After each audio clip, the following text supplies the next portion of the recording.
మహాగణపతిం మనసా స్మరామి మహాగణపతిం మనసా స్మరామి. TR creations family అందరికీ నా హృదయపూర్వక ధన్యవాదాలు. అలాగే ఆగస్టు మాసానికి సంబంధించి మాస ఫలితాలు ఏ విధంగా ఉండబోతున్నాయండి అనేది ఇప్పుడు చూద్దాం. దానిలో ముఖ్యంగా మనం చూసినట్టయితే కనుక ఆగస్టులో మెయిన్ ఈవెంట్స్ 2వ తారీఖు సంకటహార చతుర్థి, 11 మహాశివరాత్రి, 12 అలాగే గురు మౌఢమి నడుస్తూ ఉంది. గురు మౌఢమి త్యాగం ఉంది 12వ తారీఖు నుంచి. ఇక వర్ష ఋతువు కూడా ప్రారంభం అవుతుంది 13వ తారీఖు, 15 ఇక మనకి స్వాతంత్ర దినోత్సవం, 18వ తారీఖు శ్రావణ మంగళగౌరి వ్రతం, 21 వరలక్ష్మి వ్రతం ఉందంగా, అలాగే 28 రాఖీ పూర్ణిమ. సో మొత్తంగా మేజర్ ఈవెంట్స్ అయితే ఉన్నాయి. ఇక గ్రహాల యొక్క గోచారం కనుక ఆగస్టు మాసంలో మనం చూస్తే కనుక మేజర్గా మాసగ్రహాలు ఏవైతే ఉన్నాయో కుజుడు, బుధుడు, రవి, శుక్రులు, మొత్తంగా 4 మేజర్ ప్లానెట్స్ కూడా మాసగ్రహాలు, 4 మేజర్ మాసగ్రహాలు 4 కూడా చేంజ్ అవుతున్నాయి. ఆగస్టు మాసంలో 4 కూడా చేంజ్ అవుతున్నాయి కాబట్టి సమ్ మూమెంట్స్ అనేవి ఆగస్టులో మనకు కనిపిస్తూ ఉన్నాయి. దానిలో శని మేన రాశిలో వక్రంలో రిట్రాగ్రేషన్లో ఉన్నారు. అలాగే నెక్స్ట్ రాహువు కుంభరాశిలో ఉన్నారు. కేతువు సింహరాశిలో సంచారంలో ఉన్నారు. గురుడు ఉచ్చ స్థితిలో కర్కాటక రాశిలో ఆయన గోచారంలో ఉంటూ ఉన్నారు. సో మేజర్గా లాంగ్ టర్మ్ ప్లానెట్స్ ఈ విధంగా గోచారంగా ఉన్నాయి. అలాగే ఇక కుజుడు అయితే ఇక్కడ మెయిన్గా 3వ తారీఖు నుంచి కుజుడు మిథున రాశి ఆయన శత్రుక్షేత్రంలోకి ఎంటర్ అవుతున్నారు. బుధుడు మొత్తం 3 రాశులు మారుతున్నారు. 3వ తారీఖున మిథునంలోకి, తర్వాత మళ్ళీ 6వ తారీఖున మిథునం నుంచి కర్కాటకంలోకి వస్తున్నారు. మళ్ళీ కర్కాటకం నుంచి సింహంలోకి 17వ తారీఖు వెళ్తున్నారు. ఇక అదేవిధంగా రవి యొక్క సంచారం కూడా చూస్తే ఆగస్టు 17 వరకు ఆయన కర్కాటక రాశిలో, ఆగస్టు 17 నుంచి సింహరాశి స్వక్షేత్రంలో ఆయన సంచారం నడుస్తూ ఉంది. సో ఈ విధమైన గ్రహస్థితి ఆధారంగా ద్వాదశ రాశుల వారికి సంబంధించి ఆగస్టు మాస ఫలితాలు ఏ విధంగా ఉండబోతున్నాయి అనేది మనం ఇప్పుడు చూద్దాం. మేన రాశి వారికి సంబంధించి చూద్దాం. మేన రాశి వారికి సంబంధించి చూస్తే కనుక మొట్టమొదటిగా ఆ రాశ్యాధిపతి గురించే మనం మాట్లాడుకుంటే గురువు గారు మెయిన్గా మేన రాశికి అధిపతి, ఆయన ఉచ్చ స్థితిలో 5వ స్థానంలో ట్రాన్సిట్ అవుతూ ఉన్నారు. సో పూర్వపుణ్య స్థానం, త్రికోణ స్థానం అయిన ఈ స్థానంలో గురువుగారి యొక్క ఉచ్చ స్థితి. తప్పకుండా ఈ 5th హౌస్లో గురుగారి ట్రాన్సిట్, న్యాచురల్ ట్రాన్సిట్లో చాలా డైరెక్షనల్ స్ట్రెంగ్త్ కలిగి ఉంటుంది. కాబట్టి మీ intelligence, IQ levels, grasping power, studies, education, వీటన్నిటి విషయాల్లో కూడా సంతానం, వీటి విషయాల్లో తప్పకుండా గురువుగారి వల్ల సమ్ పాజిటివ్ రిజల్ట్స్ అనేవి ఉచ్చ స్థితిలో ఉండటం వల్ల ఉండే ఆస్కారాలే ఉన్నాయి. అలాగే షష్టమంలో కేతు యొక్క సంచారం కూడా నడుస్తుంది. రుణ, రోగ, శత్రుస్థానం.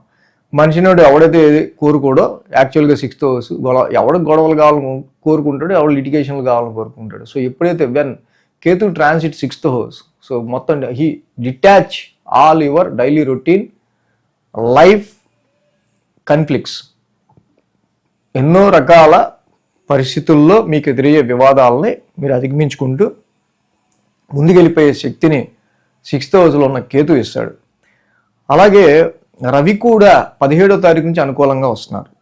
రవి యొక్క బలం కూడా మనకి 17వ తారీఖు నుంచి పెరుగుతూ ఉంది. అంటే కంపారిటివ్ ఫస్ట్ 2 వీక్స్ కంటే 3-4 వారాలు బాగుంది. 17వ తారీఖు నుంచి రవి కూడా 6th హౌస్లోకి రావటం, అదే ఆయన సింహరాశి అవటం, ఓన్ హౌస్ అవటం, అక్కడే కేతు కూడా ఉంటాం. సో రవి ఎక్కడుంటే sun is power of burn, flame, heat. So కాబట్టి ఎక్కడైతే ఉంటే ఆ హౌస్ని ఆయన బర్న్ చేస్తారు. అంటే 6th హౌస్లో ఈ రుణరోగ శత్రుస్థానంలో రవి యొక్క గోచారం 17వ తారీఖు నుంచి డెఫినెట్గా మీ యొక్క గ్రావిటేటెడ్ ఇష్యూస్, గ్రావిటేటెడ్ ట్రబుల్స్, గ్రావిటేటెడ్ అబ్స్టెకల్స్ని తప్పకుండా రవి కొంచెం తగ్గించే ఆస్కారాలు చాలా విషయాల్లో మీకు కొంతవరకు కొన్ని పరిస్థితులు రీచ్ ఏర్పడిన కొన్ని స్ట్రగుల్స్ని తగ్గించే ఆస్కారాలు కూడా 17వ తారీఖు నుంచి రవి వల్ల మనకు కనిపిస్తూ ఉంది. అయితే శని యొక్క ట్రాన్సిట్ రాశిలో జరుగుతుంది. ఏలినాటి శని నెత్తి మీద జరుగుతుంది. మిడిల్ ఆఫ్ ఏలినాటి శనిలో ఉన్నారు మేన రాశి వాళ్ళు. This is impacting. శాటర్న్ కూడా ఇప్పుడు రిట్రాగ్రేషన్లోకి రావటం వల్ల సో మీ కాన్ఫిడెన్స్ లెవెల్స్ అప్లో ఉండేటట్టు చూసుకోవడం, హెల్త్కి సంబంధించి మోర్ కాన్ఫిడెంట్ అండ్ కాన్సన్ట్రేషన్ పెంచాల్సి రావటం. అండ్ అలాగే ఈ సమయంలో ఇక్కడ Saturn is very slow moving planet యాక్చువల్గా. కాబట్టి రాశిలో ఉండటం వల్ల మందుడు ఇన్ జనరల్గానే పెట్టుకున్న ఎక్స్పెక్టేషన్స్ మీరు రీచ్ అయ్యే క్రమంలో చాలా వరకు కూడా డిలే అనేది ఏర్పడటం వల్ల ఒక రకమైన అసహనం అనేది, ఇంపేషెన్సీ అనేది శని కలిగిస్తాడు. కాబట్టి అసహనానికి గురి కాకుండా అసహనానికి గురి అయ్యే పరిస్థితుల్ని గమనించి ఈ రిట్రాగ్రేషన్లో మీరు ఓకే ఏది మనం స్ట్రైట్ ఫార్వర్డ్గా చేస్తే మనకి డబల్ పని కాకుండా ఉంటుంది, అంత అసహనానికి గురి కాకుండా ఉంటాం. మన కాన్ఫిడెన్స్ లెవెల్స్లో కానీ వీటిల్లో కానీ ఎక్కడ మనకి ఇంపాక్ట్ ఉండదు అనేది మీరు చూసుకుంటూ ముందుకెళ్ళడం అనేది మీన రాశి వాళ్ళకి మంచిది. అదేవిధంగా కుజుడి యొక్క సంచారం కూడా చతుర్థ స్థానంలో జరుగుతుంది. ఎంటైర్ దిస్ మాసం మొత్తం కూడా, ఆగస్టు మాసం అంతా కూడా కుజుడి చతుర్థ స్థానంలో ఉంటారు. Mars is the fighter, Mars is the warrior. Fourth house అనేది, ఫోర్త్ హౌస్లో ఉంటే ఈయన చేస్తాడు. ఫోర్త్ హౌస్ అనేది అబ్బా ప్రశాంతంగా ఉన్నాను రా అనుకునే టైంకి ఏదో గొడవ వస్తుంది. సో అంటే ఇక్కడ కుజుడు కొంచెం మీ మానసిక ప్రశాంతతకి కొంత ఫైటింగ్ ఎన్విరాన్మెంట్ జోడిస్తూ ఉంటాడు. సో దీనివల్ల అవుతుందంటే డొమెస్టికల్ అట్మాస్ఫియర్లో, గృహపరమైన విషయాల్లోనూ, ఇన్నర్ పీస్, డొమెస్టికల్ అట్మాస్ఫియర్లో కొంచెం ఫ్రస్ట్రేషన్ అనేది ఏర్పడుతూ ఉంటుంది. ఇంటికి సంబంధించి ఏంటి నేను చూసుకోమన్నా కదా, అది కూడా నేనే చూసుకోవాలా, ఇలాంటివేవో చిన్న చిన్నవన్నీ డొమెస్టికల్ లైఫ్లో కొంచెం ఫ్రస్ట్రేషన్ కలిగించే ఆస్కారాలు కుజుడి వల్ల ఉంటూ ఉంటాయి. సో అంటే వెహికల్కి సంబంధించి కావచ్చు, వెహికల్ మెయింటెనెన్స్ కావచ్చు, సో మీ కంఫర్ట్స్కి సంబంధించిన విషయాల్లో, డొమెస్టికల్ లైఫ్కి సంబంధించిన విషయాల్లో కొంచెం కామ్ కూల్నెస్ని మీరు మెయింటైన్ చేయాల్సిన అవసరం కుజుడి వల్ల చతుర్థ స్థానంలో కనిపిస్తూ ఉంది. పంచమంలో రవి కూడా ఉన్నారు మొదటి 2 వారాలు, గురుడు ఉన్నాడు ఇందా మనం చెప్పుకున్నట్టు. అయితే మొదటి 2 వారాలు గురు మోడమే నడుస్తుంది. గురు మోడమే మీకు ఎప్పుడైతే నడుస్తుందో గురుడిచ్చే ఫలితాలు రవి యొక్క కంబస్ట్ వల్ల, హస్తంగత్వం వల్ల తగ్గిపోతాయి.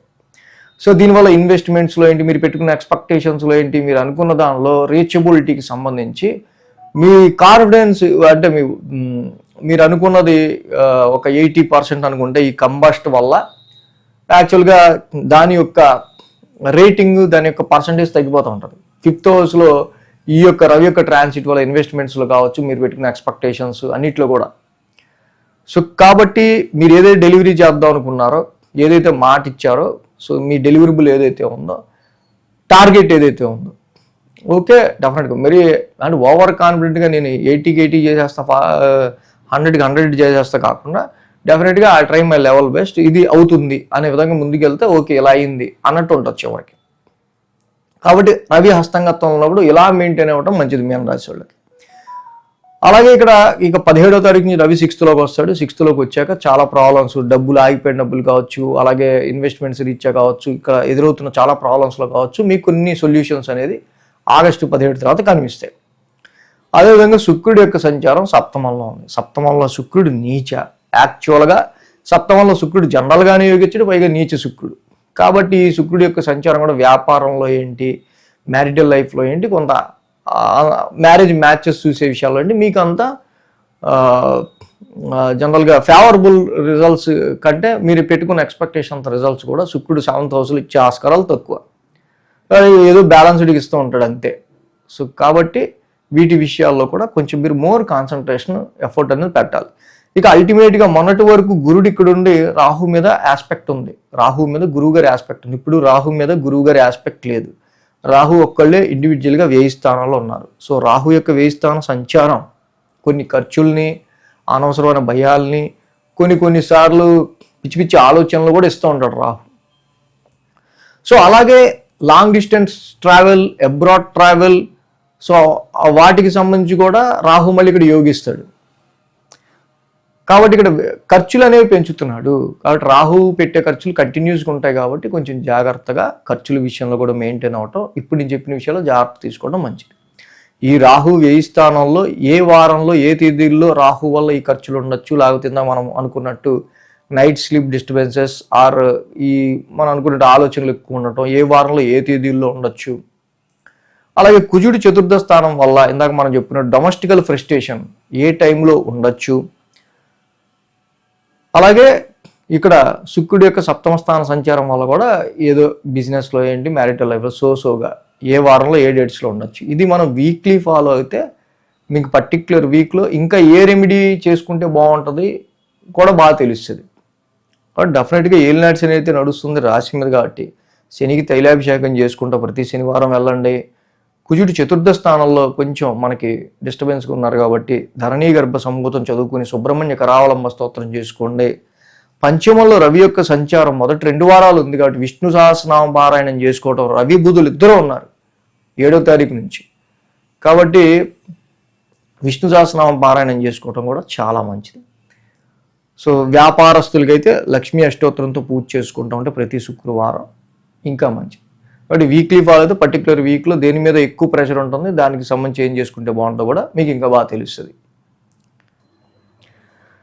ఇక అలాగే ఇవాళ జూలై 29 ముఖ్యంగా గురు పౌర్ణమి, మంచి పర్వదినం. గురుర్ బ్రహ్మ గురుర్ విష్ణు గురుర్దేవో మహేశ్వర గురు సాక్షాత్ పరబ్రహ్మ తస్మై శ్రీ గురవే నమః. గురువునే మనం బ్రహ్మ విష్ణు మహేశ్వర స్వరూపంగా ఆరాధిస్తూ ఉంటాం.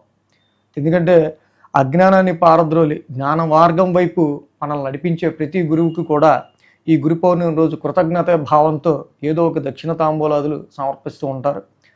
సో అలాగే మన టీఆర్ క్రియేషన్స్ ఫ్యామిలీలో కూడా నేను చెప్పే వార ఫలాలు మాస ఫలాల్లో ఎవరికి ఏమాత్రం ఆ గైడెన్స్ ఉపకరించున్నా మేలు జరుగున్నా సో అడుగుతుంటారు చాలా సార్ గురుదక్షిణ మీకు ఎలా సమర్పించాలి ఏంటి అని.